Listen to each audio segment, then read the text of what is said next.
ನಮಸ್ತೆ ಸ್ನೇಹಿತರೆ, ನಿಮ್ಮೆಲ್ಲರ ಹಿತೈಷಿ ಆಧ್ಯಾತ್ಮಿಕ ಚಿಂತಕ ಶಿಕ್ಷಕ ಚಿತ್ತ ಚೇತನ. ನೀವು ನಮ್ಮ ಚಾನಲನ್ನು ಮೊಟ್ಟ ಮೊದಲ ಬಾರಿಗೆ ವೀಕ್ಷಣೆ ಮಾಡ್ತಿದ್ರೆ ಲೈಕ್ ಮಾಡಿ, ಕಾಮೆಂಟ್ ಮಾಡಿ ನಿಮ್ಮ ಅನಿಸಿಕೆ ಅಭಿಪ್ರಾಯಗಳನ್ನು. ಈ ವಿಡಿಯೋವನ್ನು ನಿಮ್ಮೆಲ್ಲ ಸ್ನೇಹಿತರಿಗೆ ಆತ್ಮೀಯರಿಗೆ ಶೇರ್ ಮಾಡಿ, ನಮ್ಮ ಚಾನಲನ್ನು ಸಬ್ಸ್ಕ್ರೈಬ್ ಮಾಡಿ. ಫೇಸ್ಬುಕ್ಕಲ್ಲಿ ನೋಡ್ತಾ ಇದ್ದರೆ ಫಾಲೋ ಅಪ್ ಮಾಡಿ, ಲೈಕ್ ಮಾಡಿ. ಸ್ನೇಹಿತರೆ, ನೀವು ಕೇಳಿದಂತಹ ಪ್ರಶ್ನೆ, ಗುರುಗಳೇ ಮನೆಯಲ್ಲಿ ಬಹಳ ಕಿರಿಕಿರಿ, ಸಣ್ಣ ಸಣ್ಣದಕ್ಕೂ ಜಗಳ, ತಲೆ ಮೇಲೆ ರುದ್ರತಾಂಡವಾಡ್ತಾರೆ, ಇದನ್ನು ಹೇಗೆ ಪರಿಹಾರ ಮಾಡಬೇಕು, ಅಂಥವ್ರಿಗೆ ಹೇಗೆ ನಾವು ಬುದ್ಧಿ ಹೇಳಬೇಕು, ಇಂಥ ಒಂದು ಗುಣ ಸ್ವಭಾವ ಹೊಂದಿರುವಂಥವ್ರ ಬಗ್ಗೆ ದಯಮಾಡಿ ವಿಡಿಯೋ ಮಾಡಿ ಅಂತ ಕೇಳಿದ್ದಾರೆ. ಸ್ನೇಹಿತರೆ, ಸಾಕಷ್ಟು ಜನದ ಮನೆಗಳಲ್ಲಿ 100ರಲ್ಲಿ ಒಂದು 90% ಮನೆಗಳಲ್ಲಿ ಈ ರೀತಿ ಇದ್ದೇ ಇರ್ತವೆ, ಚಿಕ್ಕ ಚಿಕ್ಕದಾಗಿ. ಅದರಲ್ಲೂ ಹೆಚ್ಚಾಗಿ ನಾವು ಕೌಂಟಿಂಗ್ ಮಾಡಿದ್ರೆ ಒಂದು 60 to 70%. ನೀವು ಎಲ್ಲೇ ಇರಿ, ಮನೆಯಲ್ಲಿರಿ, ಕೆಲಸದ ಹತ್ರ ಇರಿ, ಅಥವಾ ಹೊರಗಡೆ ಸ್ನೇಹಿತರ ಬಳಿ ಇರಿ, ಸಮಾಜದಲ್ಲಿರಿ, ಈ ರೀತಿ ನಡೀತಾ ಇರುತ್ತೆ. ಹೆಚ್ಚಾಗಿ ಆ ರೀತಿ ನಡೀತಾ ಇರುತ್ತೆ. ದಿನನಿತ್ಯ ನಡೆಯುವಂತಹ ಕ್ರಿಯೆಗಳು ಬೇರೆ, ಅಪರೂಪಕ್ಕೊಮ್ಮೆ ಎಲ್ಲೋ ಹೊರಗಡೆ ಹೋಗಿ ಬಂದಾಗ ನಡೆಯುವಂತಹ ಕ್ರಿಯೆಗಳು ಬೇರೆ. ನಾನು ದಿನನಿತ್ಯ ನಡೆಯುವಂತಹ ಕ್ರಿಯೆಗಳ ಬಗ್ಗೆ, ಚಲನವಲನಗಳು, ಚಟುವಟಿಕೆಗಳ ಬಗ್ಗೆ ಮಾತಾಡ್ತಾ ಇದ್ದೀನಿ. ಕೆಲವರು ಈ ರೀತಿ ಗುಣ ಸ್ವಭಾವದವರು ಇರ್ತಾರೆ. ಉದಾಹರಣೆಗೆ, ಮನೆಯಲ್ಲಿ ನೀವು ಏನನ್ನೇ ಮುಟ್ಟು ನೋಡಿ, ಹೆಣ್ಮಕ್ಕಳು ಕೆಲವೊಬ್ಬರ ಮನೆಯಲ್ಲಿ ನಾನು ನೋಡಿದ್ದೀನಿ, ಕಣ್ಣಾರೆ ನೋಡಿದ್ದೀನಿ. ಈಗ ಕಿಚನ್ಗೆ ಹೋಗಿ ಏನೋ ಒಂದು ಡ್ರಾವರ್ ಓಪನ್ ಮಾಡಿದ ತಕ್ಷಣನೇ ಅಲ್ಲಿ ಏನೋ ಕೈ ಹಾಕ್ತದೆ, ಅದು ಆಗಲ್ಲ, ಓಪನ್ ಮಾಡೋದು ಅದಾಗಲ್ಲ, ಇದನ್ನ ಎತ್ಕೋಬೇಕು, ಇದನ್ನ ಮುಟ್ಬೇಕು. ನೀವು ಸ್ಟವ್ ಹಚ್ಚಿ, ಸ್ಟವ್ ಹಂಗಲ್ಲ ಹಚ್ಚೋದು, ಸ್ಟವ್ ಹಂಗೆ ಹಚ್ಚಬಾರ್ದು, ಇದನ್ನೆಲ್ಲ ಈ ರೀತಿ ಹಚ್ಚಬೇಕು. ಪರ್ಕೆ ತೊಗೊಂಡು ಕಸ ಹಂಗೆಲ್ಲ ಗುಡಿಸೋದು, ಈ ರೀತಿ ಕಸ ಗುಡಿಸ್ಬೇಕು, ಹಂಗೆಲ್ಲ ಗುಡಿಸ್ಬಾರ್ದು. ನೀವು ಏನೇ ಮಾಡಿ, ಟಿವಿ ಆನ್ ಮಾಡಿ, ಟಿವಿ ಹಂಗಲ್ಲ ಆನ್ ಮಾಡೋದು, ಅದು ರಿಮೋಟ್ ಹಂಗಲ್ಲ ಒತ್ತೋದು, ಈ ರೀತಿ ಒತ್ತಬೇಕು. ನೀವು ಬೆಡ್ರೂಮ್ಗೆ ಹೋಗಿ ಬೆಡ್ಶೀಟ್ ಮಡಚಿ, ಬೆಡ್ಶೀಟ್ ಹಂಗಲ್ಲ ಮಡಚೋದು, ಬೆಡ್ಶೀಟ್ ಮಡಚೋ ರೀತಿ ನೀತಿ ಹಿಂಗೆ. ಏನೇ ಕೆಲಸ ಮಾಡಿದ್ರು ಪ್ರತಿಯೊಂದರಲ್ಲೂ ಇನ್ವಾಲ್ವ್ ಆಗುವಂತಹ ಸ್ವಭಾವದವರು. ಇದು ಸ್ವಭಾವ ಅಂತ ಅವ್ರಿಗೆ ಆಗ್ಬಿಟ್ಟಿದೆ, ಆದರೆ ನನ್ನ ಪ್ರಕಾರ ಇದೊಂದು ಕಾಯಿಲೆ. ಇದು ಮನುಷ್ಯನಿಗೆ ಬಹಳ ಬಹಳ ಇರಿಟೇಟ್ ಮಾಡುತ್ತೆ. ತನ್ನ ಪಾಡಿಗೆ ತಾನಿರೋದಿಲ್ಲ, ಬೇರೆಯವ್ರ ಪಾಡಿಗೆ ಬೇರೆಯವ್ರು ಇರೋದಕ್ಕೂ ಬಿಡೋದಿಲ್ಲ. ಈ ರೀತಿ ಸ್ವಭಾವದವರು ಹೆಚ್ಚಾಗಿ ಮನೆಗಳಲ್ಲಿ ಏನಾದರೂ ಇದ್ದರೆ ಇಲ್ಲಿ ನೆಮ್ಮದಿ ಅನ್ನೋದು ಇರೋದಿಲ್ಲ, ತೃಪ್ತಿ ಅನ್ನೋದು ಇರೋದೇ ಇಲ್ಲ. ಇದೆಲ್ಲದಕ್ಕಿಂತ ಹೆಚ್ಚಾಗಿ ಆರೋಗ್ಯ ಅನ್ನೋದು ನೀವು ಬಯಸಲೇಬೇಡಿ. ಇವ್ರ ಹತ್ರ ಖಂಡಿತವಾಗ್ಲೂ ಆರೋಗ್ಯ ಸಿಗೋದಕ್ಕೆ ಸಾಧ್ಯವಿಲ್ಲ. ಪ್ರತಿಯೊಂದರಲ್ಲೂ ಚೇರ್ ಮೇಲೆ ಕುಂತ್ಕೊಂಡ್ರೆ ಹಂಗೆಲ್ಲ ಕುಂತ್ಕೊಳ್ಳೋದು, ಚೇರ್ ಮೇಲೆ ಹಂಗೆಲ್ಲ ಕುಂತ್ಕೊಳ್ಬಾರ್ದು, ಚೇರ್ ಹೋಗ್ಬಿಡ್ತದೆ. ಅಂದ್ರೆ ಇಲ್ಲಿ ಮನುಷ್ಯನಿಗೆ ಬೆಲೆ ಇಲ್ಲ, ಚೇರ್ಗೆ ಬೆಲೆ. ಎಷ್ಟೋ ಮನೆಗಳಲ್ಲಿ ಕೌನ್ಸಿಲಿಂಗ್ ಮಾಡ್ತಾ ಇರ್ತೀನಿ, ಗಂಡ ಹೆಂಡತಿ ಹೆಚ್ಚಾಗಿ ಬರ್ತಾರೆ, ಹೊಸದಾಗಿ ಮದುವೆ ಆಗಿರೋರು, ಪ್ರೀತಿಸಿ ಮದುವೆ ಆಗಿರುವಂಥವ್ರು. ಒಂದು 6 ತಿಂಗಳು 1 ವರ್ಷದಲ್ಲಿ ಅವರ ಮೂಲ ಸ್ವಭಾವಗಳು ಅವ್ರಿಗೆ ಗೊತ್ತಾಗ್ಬಿಡುತ್ತೆ. ಇವಳನ್ನ ಯಾಕಾದ್ರೂ ಮದುವೆ ಆದ್ನೋ, ಇವನನ್ನ ಯಾಕಾದ್ರೂ ಮದುವೆ ಆದ್ನೋ, ಕಿರಿಕಿರಿ ಮಾಡ್ತಾನೆ. ಅಂದ್ರೆ ಅವರ ಮೂಲ ಸ್ವಭಾವ ಗೊತ್ತಾಗಿರಲ್ಲ.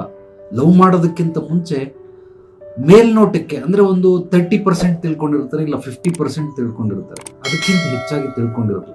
ಯಾವಾಗ ಮದುವೆ ಆಗಿ ಒಂದೇ ಮನೆಯಲ್ಲಿ ಇರೋದಕ್ಕೆ ಶುರು ಮಾಡ್ತಾರೆ, ಒಂದೇ ಕಡೆ ಇರೋದಕ್ಕೆ ಶುರು ಮಾಡ್ತಾರೆ, ಅವರ ಮೂಲ ಗುಣ ಸ್ವಭಾವಗಳು ಈಕೆಗೆ ಅಥವಾ ಈಕೆಯ ಬಗ್ಗೆ ಈತನಿಗೆ ಅರ್ಥ ಆಗ್ತಾ ಹೋಗ್ತಾ ಇರುತ್ತೆ. ಹೆಂಡತಿ ಗಂಡನ್ಗೆ ಏನೋ ಒಂದು ಕೆಲಸ ಕೊಟ್ಟಿರ್ತಾಳೆ, ಅದು ಹೀಗಲ್ಲ, ಹೀಗೆ ಮಾಡ್ಬೇಕು, ಓಕೆ ಅಪ್ಪ ಅವಳು ಏನೋ ಹೇಳ್ತಾವಳೆ ಅಂತ ಹಾಗೆ ಮಾಡ್ತಾನೆ.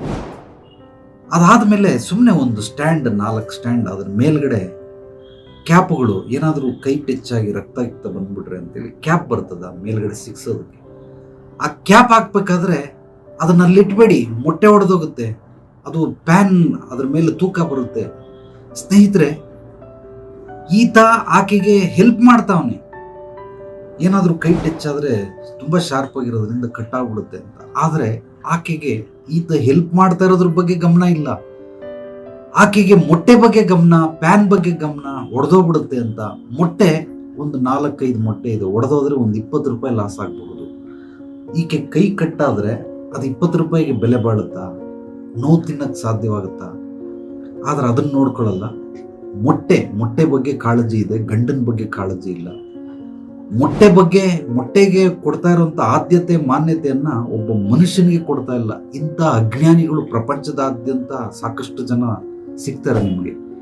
ಪ್ರತಿಯೊಂದರಲ್ಲೂ ಇಂಥವ್ರನ್ನ ಕೌನ್ಸಿಲಿಂಗ್ ಮಾಡಿದಾಗ ನನಗೆ ಗೊತ್ತಾಗಿದ್ದೇನು ಅಂದ್ರೆ, ಇವರು ಏನೋ ಸಣ್ಣ ಮಕ್ಕಳಿಗೆ ನಿಜವಾಗ್ಲೂ ಹೇಳ್ಕೊಡ್ಬೇಕು. ಸಣ್ಣ ಸಣ್ಣ ಮಕ್ಕಳಿಗೆ, ಒಂದು 3 ವರ್ಷದ ಮಕ್ಕಳು, 5 ವರ್ಷದ ಮಕ್ಕಳು, 7 ವರ್ಷದ ಮಕ್ಕಳು, ಅವ್ರು ಹೆಂಗಂದ್ರೆ ಹಂಗೆ ಬಿಸಾಕ್ಬಿಡ್ತಾರೆ, ಹೆಂಗಂದ್ರೆ ಹಂಗೆ ಇಟ್ಬಿಡ್ತಾರೆ. ಅದನ್ನು ಹೇಳ್ಕೊಟ್ಟು ಅವ್ರಿಗೆ, ನೋಡಪ್ಪ ಹಂಗಲ್ಲ, ಇದನ್ನು ಈ ರೀತಿ ಉಪಯೋಗಿಸ್ಬೇಕು ಹೀಗೆ ಅಂತ. ಯಾಕೆಂದರೆ 6ಕ್ಕೆ ಕಲಿತದ್ದು 60ಕ್ಕೆ ಅಂತ ಕರೀತಾರೆ, ಹೇಳ್ತಾರೆ. ಸೊ ಈ ರೀತಿ ಹೇಳ್ಕೊಟ್ಟಾಗ ಅದು ಒಂದು ರೀತಿ ಇಂಥವರೆಲ್ಲ ಟಾಸ್ಕ್ ಮಾಸ್ಟರ್ ಆಗಿರ್ತಾರೆ, ಅವ್ರಿಗೆ ಬುದ್ಧಿ ಕಲಿಸ್ತವ್ರೆ ಅಂತ ಹೇಳ್ಬೋದು. ಆದರೆ ದೊಡ್ಡವರಾದ್ಮೇಲೂ ಹೇಳ್ತಾರೆ, ದೊಡ್ಡವರಾದ್ಮೇಲೂ ತಪ್ಪು ಮಾಡ್ತಾರೆ, ಮಾಡಲ್ಲ ಅಂತಿಲ್ಲ. ಆದರೆ ಒಂದು ತಪ್ಪನ್ನು ಹೇಳಿದ್ರೆ ಪರವಾಗಿಲ್ಲ, ಪ್ರತಿಯೊಂದಕ್ಕೂ ತಪ್ಪುಗಳನ್ನು ಹೇಳ್ತಾ ಹೋದ್ರೆ ಅಲ್ಲಿ ಸಂಬಂಧಗಳು ಬೆಳೆಯೋದಕ್ಕೆ ಸಾಧ್ಯವೇ ಇಲ್ಲ. ಗೌರವ ಇರಲ್ಲ, ಪ್ರೀತಿ ಹುಟ್ಟಲ್ಲ, ಎಲ್ಲವೂ ಕೂಡ ನಿಮ್ಮಿಂದ ದೂರ ಆಗ್ತಾ ಇರ್ತಾರೆ. ಅನಿವಾರ್ಯ ಸ್ಥಿತಿಯಿಂದ ಒಂದು ಜೊತೆಲಿ ಇರಬೇಕಾಗಿರುವಂತ ಕರ್ಮ ನಾನು ಅಂತ ತಿಳ್ಕೊಂಡು ಆ ರೀತಿ ಬದುಕೋದಕ್ಕೆ ಇಚ್ಛೆ ಪಡ್ತಾರೆ ಹೊರತು ಖಂಡಿತವಾಗ್ಲೂ ಇಂಥವ್ರ ಜೊತೆ ಅನ್ಯೋನ್ಯವಾಗಿ ಪರಸ್ಪರ ಹೊಂದಾಣಿಕೆಯೊಂದಿಗೆ ಅರ್ಥ ಮಾಡ್ಕೊಂಡು ಬದುಕೋದು ಬಹಳ ಬಹಳ ಕಷ್ಟವಾಗ್ಬಿಡುತ್ತೆ. ದಯಮಾಡಿ ಯಾರ್ಯಾರು ಈ ರೀತಿ ಮಾಡ್ತಾ ಇದ್ದೀರಾ ಅದನ್ನ ಮಾಡಕ್ ಹೋಗ್ಬೇಡಿ. ಕೌನ್ಸಿಲಿಂಗ್ ಬನ್ನಿ. ಪ್ರತಿ ಸಲ ನೀವು ಕೌನ್ಸಿಲಿಂಗ್ ಬಂದಾಗಲೂ ಕೂಡ ನಿಮ್ಮ ಮನಮಸ್ತಿಷ್ಕದಲ್ಲಿರುವಂತಹ ಕಲ್ಮಶಗಳನ್ನು ಹೊರಗಾಕೋ ಪ್ರಯತ್ನ ಮಾಡ್ತೀನಿ. ನಿಮಗೆ ಕೆಲವೊಂದು ವಿಚಾರಗಳನ್ನು ತಿಳಿಸೋದ್ರ ಮೂಲಕ, ವಿಚಾರಗಳು ಅನ್ನೋದಕ್ಕಿಂತ ಕೆಲವೊಂದು ಜೀವನದ ಸೂತ್ರಗಳು, ರಹಸ್ಯಗಳು, ತಂತ್ರಗಳು, ಯುಕ್ತಿಗಳನ್ನು ತಿಳಿಸೋದ್ರ ಮೂಲಕ ನಿಮ್ಮ ಒಳಗಡೆ ಇರುವಂತಹ ನಿಮ್ಮ ಆ ಒಂದು ಕೆಟ್ಟ ಸ್ವಭಾವ, ಅದೊಂದು ರೋಗ ಕಾಯಿಲೆಯನ್ನು ವಾಸಿ ಮಾಡೋದಕ್ಕೆ ಖಂಡಿತವಾಗ್ಲೂ ಸಹಾಯ ಆಗುತ್ತೆ. ಸಾಕಷ್ಟು ಜನ ದೊಡ್ಡ ದೊಡ್ಡ ಸಮಸ್ಯೆಗಳು ಇಟ್ಕೊಂಡು ಬರ್ತಾರೆ. ಅವ್ರು ಹಿಂಗೆ ಚಿಟಕಿ ಹೊಡೆಯೋಷ್ಟ್ರಲ್ಲಿ ಬದಲಾಯಿಸ್ಬಿಡ್ತೀನಿ, ನಾನು ಬಂದು ಓಂ ಚೂಮ್ ಬ್ರೀಮ್ ಅಂದ್ಬಿಟ್ಟಿದ ತಕ್ಷಣನೇ ಅವರು ಕಪ್ಪಗಿರೋರು ಬೆಳಗಾಗ್ಬಿಡ್ತಾರೆ, ದಪ್ಪಗಿರೋರು ಸಣ್ಣಗಾಗ್ಬಿಡ್ತಾರೆ, ಸಣ್ಣಗಿರೋರು ದಪ್ಪ ಆಗ್ಬಿಡ್ತಾರೆ, ಬಡವ ಶ್ರೀಮಂತನಾಗ್ಬಿಡ್ತಾನೆ, ಶ್ರೀಮಂತ ಬಡವ ಆಗ್ಬಿಡ್ತಾನೆ. ಅವನಿಗೆ ಮದುವೆ ಆಗದಿದ್ದವ್ರಿಗೆ ನಾಳೆನೆ ಮದುವೆ ಆಗಿ ನಾಳಿದ್ದೇ ಮಕ್ಕಳಾಗ್ಬಿಡ್ತದೆ. ಅಷ್ಟೊಂದು ಸ್ಪೀಡಲ್ಲಿ ಕುದುರೆಯಿಂದ ಬರ್ತಾರೆ. ಒಂದು ಸಲ ಕೌನ್ಸಿಲಿಂಗ್ ಮಾಡಿ ಏನು ವಾಸಿ ಆಗಿಲ್ಲ. ಕೌನ್ಸಿಲಿಂಗ್ ಒಂದ್ಸಲ ಮಾಡಿದ್ರೆ ವಾಸಿ ಆಗಿಲ್ಲ. ದೊಡ್ಡ ದೊಡ್ಡ ಕಾಯಿಲೆಗಳೆಲ್ಲ ವಾಸಿ ಆಗೋದಿಲ್ಲ. ಇಂಥವ್ರಿಗೆ ನಿರಂತರವಾಗಿ ಕಡಿಮೆ ಅಂದ್ರೂ ಒಂದು 10-15 ಬಾರಿ ಕೌನ್ಸಿಲಿಂಗ್ ಮಾಡಿದ್ರೆ ಆ ಕೌನ್ಸಿಲಿಂಗ್ ಅಲ್ಲಿ ಅವ್ರ ಗುಣ ಸ್ವಭಾವಗಳನ್ನು ತಿದ್ದುಕೊಳ್ಳುವಂತಹ ಸಾಧ್ಯತೆಗಳು ಹೆಚ್ಚಿರ್ತವೆ. ಅದು ಬಿಟ್ಬಿಟ್ಟು ಒಂದು ಸಲ ಬಂದ್ಬಿಟ್ಟು ಕೌನ್ಸಿಲಿಂಗ್ ಆಗೋಯ್ತು ಮಾಡಲೇ ಇಲ್ಲ, ಅವ್ರು ಸರೋಗ್ಲಿಲ್ಲ. ಯಾವುದೇ ಡಾಕ್ಟರ್ ಆಗ್ಲಿ ಸಣ್ಣದೊಂದು ಯಾವುದೋ ಒಂದು ಊನ ಅಂದ್ರೆ ನೋವು, ಅದು ಒಂದು ಮಾತ್ರೆ ನುಂಗಿದ್ರೆ ಹೋಗ್ಬಿಡುತ್ತೆ, ಒಂದು ಇಂಜೆಕ್ಷನ್ ಹಾಕಿದ್ರೆ ಹೋಗ್ಬಿಡುತ್ತೆ. ದೊಡ್ಡ ದೊಡ್ಡ ಕಾಯಿಲೆ, ಬ್ರೈನ್ ಟ್ಯೂಮರ್ ಇದೆ, ಹಾರ್ಟ್ ಅಟ್ಯಾಕ್ ಇದೆ, ಕಿಡ್ನಿ ಫೇಲ್ಯೂರ್ ಇದೆ, ಸೊ ಬ್ಲಡ್ ಕ್ಯಾನ್ಸರ್ ಇದೆ, ಇದಕ್ಕೆ ಒಂದು ಮಾತ್ರೆಯಿಂದ, ಒಂದು ಇಂಜೆಕ್ಷನ್ ಇಂದ ಖಂಡಿತವಾಗ್ಲೂ ಹೋಗೋದಿಲ್ಲ. ಇದಕ್ಕೆ ನಿರಂತರವಾಗಿ ವರ್ಷಾನುಗಟ್ಟಲೆ ತಗೊಳ್ಬೇಕು. ಅದಕ್ಕಿಂತ ಏನಾದರೂ 3ನೇ ಸ್ಟೇಜು 4ನೇ ಸ್ಟೇಜ್ ಹೋಗಿದ್ರೆ ಆಪರೇಷನ್ ಮಾಡಿ ಅದನ್ನು ಪರಿಹಾರ ಮಾಡ್ಕೊಳ್ಬೇಕು. ಅದೇ ರೀತಿ ಸಮಸ್ಯೆಗಳಲ್ಲೂ ಅಷ್ಟೇ, ಮನೋಜನ್ಯ ಸಮಸ್ಯೆಗಳಲ್ಲೂ 4 ವಿಧ: ಸಣ್ಣ ಸಮಸ್ಯೆ, ಮಧ್ಯಮ ಗಾತ್ರದ ಸಮಸ್ಯೆ, ದೊಡ್ಡ ಸಮಸ್ಯೆ, ಬೃಹದಾಕಾರವಾಗಿರುವಂಥ ಸಮಸ್ಯೆಗಳು. ದೊಡ್ಡ ದೊಡ್ಡ ಸಮಸ್ಯೆಗಳನ್ನ ಒಂದು ಮಾತ್ರೆ ನುಂಗಿದ ತಕ್ಷಣನೇ ಹೋಗ್ಲಿಲ್ಲ, ವಾಸಿ ಆಗೋದಿಲ್ಲ, ಖಂಡಿತವಾಗ್ಲೂ ಆಗೋದಿಲ್ಲ. ದಯಮಾಡಿ ಇಂತಹ ಸ್ವಭಾವದವರು ನೀವೇನಾದರೂ ಆಗಿದ್ರೆ ಕೂಲ್. ಒಬ್ಬ ಮನುಷ್ಯನಿಗೆ ಉದಾಹರಣೆಗೆ ಹೇಳ್ತೀನಿ, ಒಂದು ಸಣ್ಣ ಮಗು ಆಗಿದ್ದಾಗ ಒಂದು 5 ವರ್ಷದವರೆಗೂ, 7 ವರ್ಷದವರೆಗೂ, 10 ವರ್ಷದವರೆಗೂ ಪರವಾಗಿಲ್ಲ. ನೀವು ಮಕ್ಕಳಿಗೆ ಬಟ್ಟೆಯನ್ನು ಸೆಲೆಕ್ಷನ್ ಮಾಡ್ತೀರಾ, ಶೂ, ಕ್ಯಾಪು, ಗಾಗಲ್ಲು, ಅವನಿಗೆ ಏನೇನು ಬೇಕು ಶೋಕಿ ಎಲ್ಲ ಮಾಡಿಸಿ. 12ನೇ ವರ್ಷಕ್ಕೆ ಆತನಿಗೆ ಬುದ್ಧಿ ಬರುತ್ತೆ ಅಥವಾ ಆಕೆಗೆ ಬುದ್ಧಿ ಬರುತ್ತೆ. ಆಕೆಗೆ ಸೆಲೆಕ್ಷನ್ ಮಾಡಕ್ ಬಿಟ್ಬಿಡಿ. ಆಕೆಗೆ ಬೇಕಾಗಿರುವಂತಹ ಬಟ್ಟೆಗಳನ್ನು ಕೊಡಿಸಿ, ಆತನಿಗೆ ಬೇಕಾಗಿರುವಂತಹ ಬಟ್ಟೆಗಳನ್ನು ಕೊಡಿಸಿ. ಅದು ಬಿಟ್ಬಿಟ್ಟು ದೊಡ್ಡವರಾದ್ಮೇಲೂ ಕೂಡ ನಾನೇ ಸೆಲೆಕ್ಟ್ ಮಾಡ್ತೀನಿ, ನಾನು ಹೇಳಿದ್ದನ್ನೇ ಹಾಕೊಳ್ಬೇಕು, ಇದು ನಿನಗೆ ಚೆನ್ನಾಗಿ ಕಾಣಿಸಲ್ಲ. ಒಂದು ಹಂತದವರೆಗೂ ಕೇಳ್ತಾರೆ. ಅದಾದ್ಮೇಲೆ ಅವ್ರಿಗೆ ಗೊತ್ತಿರುತ್ತೆ ಯಾವ್ದು ಚೆನ್ನಾಗಿ ಕಾಣಿಸುತ್ತೆ, ಯಾವ್ದು ಚೆನ್ನಾಗಿ ಕಾಣಿಸಲ್ಲ ಅಂತ. ಮಕ್ಕಳೇನಾದರೂ ಸ್ಟ್ರಾಂಗ್ ಆಗಿದ್ರೆ ಇದನ್ನ ರಿಜೆಕ್ಟ್ ಮಾಡಿ ಅವ್ರಿಗೆ ಬೇಕಾಗಿರೋಂಥದ್ದನ್ನೇ ತಗೊಳ್ತಾರೆ. ಮಕ್ಕಳೇನಾದರೂ ವೀಕ್ ಆಗಿದ್ರೆ ಅಪ್ಪ ಅಮ್ಮ ಏನು ಹೇಳ್ತಾರೆ ಅದನ್ನೇ ತಗೊಳ್ತಾರೆ. ಆದರೆ ಇವ್ರು ಯಾರು ಅಭಿವೃದ್ಧಿಗೊಳ್ಳಲ್ಲ, ಸಮೃದ್ಧಿಗೊಳ್ಳಲ್ಲ. ಕಾರಣ ಏನು ಅಂದ್ರೆ ಇವ್ರನ್ನ ಕಟ್ಟಾಕ್ಬಿಟ್ಟಿರ್ತಾರೆ. ಬೆಳಿದೇರೋ ಥರ ಒಡೆದು ತಲೆ ಮೇಲೆ ಇಷ್ಟೇ. ಇದಕ್ಕಿಂತ ನೀನೇನಾದರೂ ಒಂದು ಕೂದಲ ಹತ್ರ ಎತ್ತರ ಬೆಳೆದ್ ನೋಡು, ನಿನಗೆ ಮತ್ತೆ ತುಳಿದಾಕ್ಬಿಡ್ತೀನಿ ಅಂತ ಅಂದ್ಬಿಟ್ಟು ಕಂಟ್ರೋಲ್ ಮಾಡಿ ಇಟ್ಕೊಂಡಿರ್ತಾರೆ. ಕೆಲವರು ಕಾಲೇಜ್ಗೆ ಹೋದ್ರೂ ಕೂಡ ಮಕ್ಕಳನ್ನ ಸೆಲೆಕ್ಷನ್ ಮಾಡಕ್ ಬಿಡಲ್ಲ, ಇವರೇ ಸೆಲೆಕ್ಷನ್ ಮಾಡ್ತಾರೆ. ಹೋಗ್ಲಿ ಬಿಡಿ, ಬಟ್ಟೆಗಳು ಇದೆಲ್ಲ ಹೆಂಗಾದ್ರೂ ಹಾಳಾಗೋಗ್ಲಿ. ಮದುವೆ ವಯಸ್ಸಿಗೆ ಬಂದಿದೆ, ಗಂಡನ್ನ ಯಾರು ಕಟ್ಕೊಳ್ಬೇಕು ಅಂತ ಅಮ್ಮ ಸೆಲೆಕ್ಷನ್ ಮಾಡ್ತಾವಳೆ. ಎಂಥ ಕುತಂತ್ರ ಬುದ್ಧಿ ಇದು ಅಂತಂದ್ರೆ ಬಾ. ಇಂಥವ್ರನ್ನೆಲ್ಲ ನೋಡಿದಾಗ ನಿಜವಾಗ್ಲೂ ಬೇಸರ ಆಗುತ್ತೆ. ಆಕೆ ಮದುವೆ ಆಗ್ತಾ ಇರೋದು, ಆಕೆಗೆ ಏನಮ್ಮ ನಿನ್ಗೆ ಹುಡುಗ ಇಷ್ಟ ಇದನ್ನ ಇಲ್ವಾ, ಅಂತ ಆಕೆಗೇನು ಕೇಳೋದು? ನನ್ನಿಷ್ಟ, ನನ್ನ ಮಗಳು, ನಾನು ಹುಟ್ಟಿಸಿರೋದು, ನಾನು ಬೆಳೆಸಿರೋದು, ನಾನು ಓದಿಸಿರೋದು, ನಾನು ಅವಳಿಗೆ ಎಷ್ಟು ಖರ್ಚು ಮಾಡಿದ್ದೀನಿ, ನಾನು ಹೇಳ್ದಂಗೆ ಕೇಳಲಿಲ್ಲ ಅಂತಂದ್ರೆ ಅವಳು ನನ್ನ ಮಗಳೇ ಅಲ್ಲ. ಜಗಳ ಮಾಡ್ತಾರೆ, ಇಲ್ಲಿ ಬಂದು ಕುಂತ್ಕೊಂಡು ಆಫೀಸಲ್ಲಿ ಜಗಳ ಮಾಡ್ತಾರೆ. ನಿಮ್ಮ ಹತ್ರ ಬಂದಿರೋದು ನಾನು ಏನಕ್ಕೆ ಅಂತಂದ್ರೆ, ನನ್ನ ಮಗಳು ನಾನು ಯಾರನ್ನ ಹೇಳ್ತೀನಿ ಅಂಥವನ ಜೊತೆ ಮದುವೆ ಆಗಬೇಕು. ಆ ರೀತಿ ನೀವು ಮಾಡ್ತೀರಾ ಇಲ್ವಾ? ಖಂಡಿತವಾಗ್ಲೂ ಮಾಡಲ್ಲ ತಾಯಿ, ಡೆಫಿನೆಟ್ಲಿ ಮಾಡಲ್ಲ. ಮೊದಲು ಮದುವೆ ಅಂತಂದ್ರೆ ಅದು ಅವಳ ಜೀವನ, ನಿನ್ನ ಜೀವನ ಅಲ್ಲ. ನೀನು ಯಾರು ಅವಳನ್ನ ಮದುವೆ ಆಗೋದಕ್ಕೆ? ಇಂಥವನ್ನೇ ಮದುವೆ ಆಗಬೇಕು, ಇಂಥ ಜಾತಿಯವಳನ್ನೇ ಮದುವೆ ಆಗಬೇಕು, ಹೇಗೆ ಸಾಧ್ಯ? ಖಂಡಿತವಾಗ್ಲೂ ಆಗೋದಿಲ್ಲ. ಸ್ನೇಹಿತರೆ, ಈ ರೀತಿ ಹಠವಾದಿಗಳು, ಛಲವಾದಿಗಳು ಇರ್ತಾರೆ. ಹಠವಾದಿ, ಛಲವಾದಿತನ ಬಹಳ ಬಹಳ ಮುಖ್ಯ. ಅದು ಅಭಿವೃದ್ಧಿ ಸಮೃದ್ಧಿಗೊಳಿಸೋದಕ್ಕೋಸ್ಕರ, ಯಶಸ್ಸು ಕೀರ್ತಿ ಗಳಿಸೋದಕ್ಕೋಸ್ಕರ, ಗುರಿ ಸಾಧನೆ ಮಾಡೋದಕ್ಕೋಸ್ಕರ. ಆದರೆ ನಕಾರಾತ್ಮಕವಾಗಿ ಏನಾದರೂ ನಿಮಗೆ ಹಠ ಇತ್ತು, ಛಲ ಇತ್ತು ಅಂದರೆ ಇಲ್ಲಿ ನೀವು ನೆಮ್ಮದಿಯಾಗಿ ಬದುಕಲ್ಲ, ಮನೇಲಿರೋರ್ನ ಯಾರನ್ನೂ ನೆಮ್ಮದಿಯಾಗಿ ಬದುಕೋದಕ್ಕೆ ಬಿಡೋದಿಲ್ಲ. ನೆಮ್ಮದಿ ಇಲ್ಲದೆ ಇದ್ರೆ ಪರವಾಗಿಲ್ಲ, ಜೀವನ ಇದ್ರೆ ಸಾಕು, ಬದುಕಿದ್ರೆ ಸಾಕು. ಬಟ್ ಕೆಲವರು ಮನೆ ಬಿಟ್ಟು ಓಡೋಗ್ಬಿಡ್ತಾರೆ. ಕೆಲವ್ರಿಗೆ ಕಾಯಿಲೆ ಬಂದ್ಬಿಡುತ್ತೆ, ಅವ್ರಿಗೆ ವಿಚಿತ್ರವಾದ ಕಾಯಿಲೆಗಳು ಬರ್ತವೆ. ಮತ್ತೆ ಕೆಲವ್ರಿಗೆ ಸತ್ತೇ ಹೋಗ್ಬಿಡ್ತಾರೆ, ನೇಣ ಹಾಕೊಂಡು ಸತ್ತೋಗ್ಬಿಡ್ತಾರೆ, ವಿಷ ಕುಡಿದು ಸತ್ತೋಗ್ಬಿಡ್ತಾರೆ, ಎಲ್ಲೋ ಮೇಲಿಂದ ಹಾರ ಸತ್ತೋಗ್ಬಿಡ್ತಾರೆ. ಯಾಕೆಂದ್ರೆ ಈ ಒಂದು ಸಮಸ್ಯೆಯನ್ನ ಯಾರಿಗೂ ಅದನ್ನ ಅರ್ಥ ಮಾಡ್ಕೊಳಕ್ಕಾಗಲ್ಲ. ಒಳಗಡೆನೆ ನುಂಗಿ ಒಂದು ದಿವಸ ಬ್ಲಾಸ್ಟ್ ಆಗ್ಬಿಡುತ್ತೆ. ಆ ಬ್ಲಾಸ್ಟ್ ಆಗಿರೋದು ರಿಸಲ್ಟೇ ಇವೆಲ್ಲ: ಮನೆ ಬಿಟ್ಟು ಓಡೋಗೋದು, ಕಾಯಿಲೆಗಳು ಬರೋದು, ನೇಣ ಹಾಕೊಳ್ಳೋದು, ಸತ್ತೋಗೋದು. ಇದೆಲ್ಲವೂ ಕೂಡ ದಯಮಾಡಿ ನಾನು ಹೇಳೋದನ್ನ ಗಮನ ಕೊಟ್ಟು ಆಲಿಸಿ, ಮನಮಸ್ತಿಷ್ಕದಲ್ಲಿ ಶಾಶ್ವತವಾಗಿ ನೆಲೆಯೂರಿಸ್ಕೊಳ್ಳಿ. ಪ್ರತಿಯೊಂದು ಜೀವಿಗಳಿಗೂ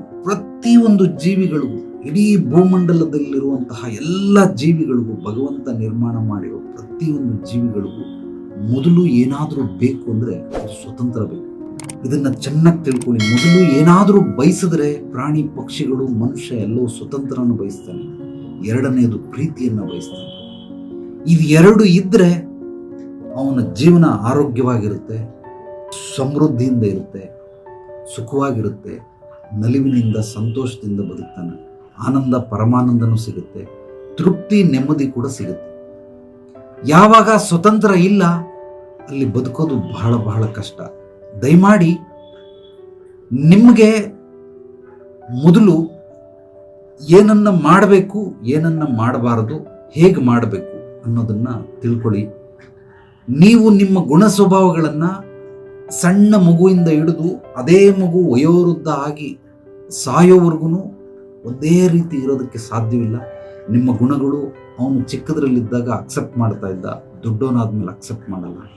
ಅವನಿಗೆ ಮೆಚುರಿಟಿ ಬೆಳೀತಾ ಇದನ್ನು ಸಂಪೂರ್ಣವಾಗಿ ರಿಜೆಕ್ಟ್ ಮಾಡ್ತಾನೆ. ಕೆಲವರು ಆಪೋಸ್ ಮಾಡ್ತಾರೆ, ಜಗಳ ಮಾಡ್ತಾರೆ, ಕೆಲವರು ಒಡೆದಾಟ ಬಡದಾಟ ಕೂಡ ಮಾಡ್ತಾರೆ. ಆದರೆ ಇವ್ರ ಸ್ವಭಾವ ಮಾತ್ರ ಬದಲಿಸ್ಕೊಳ್ಳೋದಿಲ್ಲ. ನಾನು ಹೆಂಗೆ ಹೇಳ್ತಾ ಇದ್ದೆ ಹಂಗೆ ಕೇಳಬೇಕು, ನೀನು ಯೌವನಕ್ಕೆ ಬಂದರೂ ಹಂಗೆ ಕೇಳಬೇಕು, ನಿನಗೆ ಮದುವೆ ಆದರೂ ಹಂಗೆ ಕೇಳಬೇಕು, ನಿನಗೆ ಮಕ್ಕಳಾದರೂ ಹಂಗೆ ಕೇಳಬೇಕು, ಮೊಮ್ಮಕ್ಕಳಾದರೂ ನೀನು ನಾನು ಹೇಳ್ದಂಗೆ ಕೇಳಬೇಕು, ನಾನು ಸಾಯೋವರೆಗೂ ನೀನು ಹೇಳ್ದಂಗೆ ಕೇಳಬೇಕು ಅನ್ನೋ ಸ್ವಭಾವದವರು ಕೂಡ ನಾನು ನೋಡಿದ್ದೀನಿ. ಇಲ್ಲಿ ಬರ್ತಾರೆ ಸಾಕಷ್ಟು ಜನ, ಅವ್ರ ಸ್ವಭಾವಗಳನ್ನು ಖಂಡಿತವಾಗ್ಲೂ ತಿದ್ದಕ್ಕಾಗೋದಿಲ್ಲ.